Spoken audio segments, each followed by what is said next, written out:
پیارے حبیب ان کو کہہ دو وَكَمْ مِنْ قَرْيَةٍ أَهْلَكْنَاهَا،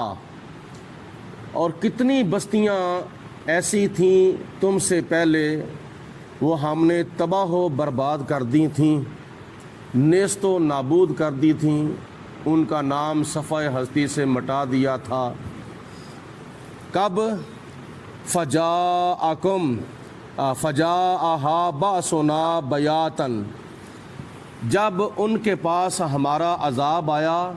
جب کہ وہ رات کو سو رہے تھے۔ او ہم قائلون، یا اس وقت عذاب آیا جب وہ دوپہر کے وقت قیلولہ کر رہے تھے۔ دو وقتوں میں اللہ تعالیٰ نے ان کے اوپر عذاب بھیجا، یا وہ رات کو سو رہے تھے تو ان کے اوپر عذاب آیا، یا وہ دن کو دوپہر کے وقت قیلولہ کر رہے تھے تو اس وقت ان کے اوپر عذاب آیا تھا۔ یعنی دوپہر کے وقت بندہ جب کھانا کھاتا ہے تو کھانا کھا کر تھوڑا سا لیٹتا ہے کچھ وقت کے لیے، اس کو قیلولہ کہتے ہیں، تو اس کی وجہ سے بندے کی تھکان جو ہے وہ دور ہو جاتی ہے۔ جب پہلی قوموں نے یعنی قوم عاد، قوم سمود، قوم لوط، قوم نوح، اس طرح کی پہلی سرکش اور ضدی قوموں نے اپنے وقت کے نبیوں کی دعوت کا انکار کیا تو اللہ پاک کی ذات بابرکات نے فرمایا کہ ان کے اوپر ایسے عذاب آیا تھا کہ ان کو پہلے پتہ ہی نہیں تھا۔ مثال کے طور پر جب بارش آتی ہے تو بارش آنے سے پہلے بارش کے آثار نظر آتے ہیں، یعنی ہوا چلتی ہے، طوفان آتا ہے، آندھی آتی ہے، بادل بن جاتے ہیں، اس طرح کی گھٹا چھا جاتی ہے، تو یہ بارش کی علامتیں ہوتی ہیں۔ تو بندوں کو پتہ چل جاتا ہے کہ 15 منٹ کے بعد، 20 منٹ کے بعد، آدھے گھنٹے کے بعد اب بارش آنے والی ہے، بارش کے امکانات بن چکے ہیں۔ اللہ تعالیٰ فرماتے ہیں کہ میں نے ان کے اوپر عذاب بھیجا تھا تو عذاب کے آثار ان کو نظر نہیں آئے تھے، اچانک ان کے اوپر عذاب آ گیا تھا۔ جیسے زلزلہ آتا ہے تو زلزلہ آنے سے پہلے کوئی پتہ نہیں ہوتا، ایک سیکنڈ بھی پہلے نہیں پتہ ہوتا کہ اب زلزلہ آئے گا یا نہیں آئے گا۔ تو جس طرح یہ عذاب اچانک آتا ہے، اسی طرح پہلی قوموں کے اوپر اللہ تعالیٰ نے کئی قسم کے عذاب اچانک بھیجے تھے، ان کو بھاگنے کا موقع نہیں دیا تھا۔ اللہ پاک ارشاد فرماتا ہے جب ان کے اوپر عذاب آ گیا، فما کان دعواہم اذ جاءہم بأسنا الا ان قالوا انا کنا ظالمین، کہ جب ان پر عذاب آیا تو ان کی یہ پکار تھی، اور اس کے علاوہ ان کی اور کوئی پکار نہیں تھی کہ ہم ظالم ہیں۔ یعنی بندہ جب دیکھتا ہے نا میرے اوپر عذاب آ گیا ہے تو وہ کئی طرح کی چیخو پکار کرتا ہے، لیکن ان قوموں نے اس طرح کی چیخو پکار کی تھی، اس طرح کے الفاظ استعمال کیے تھے کہ ہم ظالم ہیں۔ مطلب یہ کہ انہوں نے اپنے ظلم کا، اپنے کفر کا اقرار کر لیا تھا، اعتراف کر لیا تھا کہ ہم ظالم ہیں، ہم ظالم ہیں، ہم ظالم ہیں۔ یہ ان کی پکار تھی، یہ ان کی چیخیں تھیں کہ اپنی چیخو پکار کے اندر بس یہی الفاظ استعمال کر رہے تھے، اوہو ہم نے ظلم کر لیا، ہم نے ظلم کر لیا۔ اللہ پاک کی ذات بابرکات نے آگے ارشاد فرمایا فَلَنَسْأَلَنَّ الَّذِينَ أُرْسِلَ إِلَيْهِمْ، پھر ہم سوال کریں گے، ایک وقت ایسا آئے گا کہ ہم ان سے سوال کریں گے ان کے بارے میں جو ان کی طرف بھیجے گئے تھے، یعنی اللہ کے نبی، اللہ کے رسول ان کی طرف بھیجے گئے تھے۔ تو قیامت کے دن اللہ فرماتا ہے کہ ایسے منکروں سے، ایسے ظالموں سے، کافروں سے، سرکش انسانوں سے ہم قیامت کے دن سوال کریں گے کہ تم نے ان کی دعوت کو سنا یا نہیں سنا، اور اگر سنا تو قبول کس نے کیا اور کس نے نہیں کیا، یا جس نے قبول کیا تھا اس نے ان کی دعوت پر عمل بھی کیا تھا یا نہیں کیا تھا۔ تو اللہ تعالیٰ ان سے قیامت کے دن پوچھے گا وَلَنَسْأَلَنَّ الْمُرْسَلِينَ، اور قیامت کے دن اللہ تعالیٰ رسولوں سے بھی پوچھے گا کہ جب تم دنیا کے اندر گئے تھے، جا کر تم نے میری دعوت دی تھی، دین کا پیغام دیا تھا، اور اسلام کی دعوت دی تھی، تو تمہاری دعوت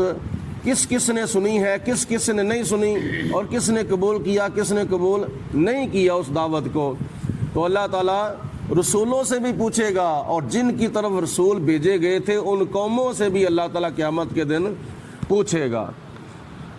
فَلَا نَقُصَّنَّ عَلَيْهِمْ بِعِلْمٍ، اور جو کوئی انکار کرے گا ان قوموں میں سے تو اللہ فرماتا ہے کہ ہم علم کے ساتھ ان کو جواب دیں گے، ان کو بتا دیں گے کہ تم نے آگے سے ایسے جواب دیا تھا، یا دعوت کو قبول کیا تھا یا نہیں کیا تھا، یا ان کی تم نے مخالفت کی تھی، آج تم یہ باتیں کر رہے ہو، یعنی آج تم کہتے ہو کہ ہم نے تو مانا تھا، نہیں بلکہ تم نے نہیں مانا تھا۔ اللہ فرماتا ہے قیامت کے دن ہم ان کو بتا دیں گے علم کے ساتھ۔ وما کننا غائبین، اور ہم اس وقت غائب نہیں تھے، ہم اس وقت موجود تھے، یعنی اللہ فرماتا ہے کہ میں اس وقت تم سے غائب نہیں تھا، تم سے غیر حاضر نہیں تھا،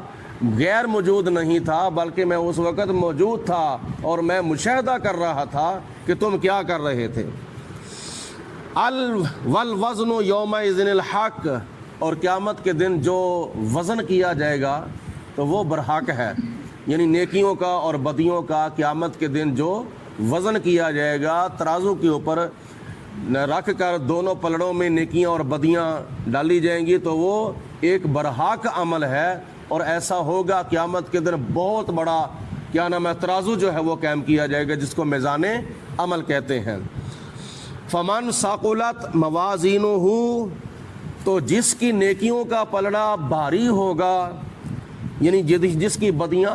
کم ہوں گی اور نیکیاں زیادہ ہوں گی، اور نیکیاں زیادہ ہونے کی وجہ سے نیکیوں والا پلڑا جھک جائے گا، فَأُولَٰئِكَ هُمُ الْمُفْلِحُونَ، وہ لوگ جو ہیں وہ قیامت کے دن کامیاب ہو جائیں گے، فلاح پا جائیں گے۔ وَمَنْ خَفَّتْ مَوَازِينُهُ، تو جس کی نیکیوں کا پلڑا ہلکا ہوگا اور بدیوں والا پلڑا بھاری ہو جائے گا، فَأُولَٰئِكَ الَّذِينَ خَسِرُوا أَنفُسَهُمْ، تو یہ وہ لوگ ہیں جنہوں نے اپنی جانوں کو نقصان میں ڈالا تھا، اب یہ جہنم کی طرف جا رہے ہیں۔ بِمَا كَانُوا بِآيَاتِنَا يَظْلِمُونَ، اس کے سبب کہ وہ اب ہماری آیتوں کے ساتھ ظلم کیا کرتے تھے، یعنی ہماری آیتوں کی مخالفت کرتے تھے، ہماری نشانیوں کی بے ادبی کرتے تھے، بے حرمتی کرتے تھے، یعنی اللہ پاک کے کلام کو جھٹلاتے تھے، نظر انداز کر دیتے تھے، اس وجہ سے ان کا قیامت کے دن بدیوں والا پلڑا بھاری ہو جائے گا اور نیکیوں والا پلڑا ہلکا ہو جائے گا، تو وہ قیامت کے دن جنت کی طرف نہیں جائیں گے بلکہ جہنم کی طرف جائیں گے۔ وَلَقَدْ مَكَّنَّاكُمْ فِي الْأَرْضِ، اور بے شک ہم نے تمہیں زمین کے اندر جماؤ دیا ہے، یعنی اقتدار دیا ہے، زمین کے اندر ہم نے تمہیں آباد کیا ہے، کسی قسم کی تمہیں ہم نے تھوڑ نہیں رکھی، بلکہ ہر نعمت عطا فرمائی ہے، اور جو بھی نعمت عطا فرمائی ہے وہ قلت کے ساتھ نہیں عطا فرمائی بلکہ وہ کثرت کے ساتھ تمہیں نعمت عطا فرمائی ہے۔ وَجَعَلْنَا لَكُمْ فِيهَا مَعَائِشَ، اور ہم نے تمہیں دنیا کے اندر اسباب زندگی عطا فرمائے، یعنی کھانے پینے کے اسباب عطا فرمائے، تم کماتے ہو اور ذریعہ معاش ہم نے تمہیں عطا فرمایا، تو اس کے باوجود قلیلا ما تشکرون، تم بہت کم شکر ادا کرتے ہو، یعنی جتنی نعمتیں ہم نے تمہیں عطا فرمائی ہیں ان نعمتوں کے لحاظ سے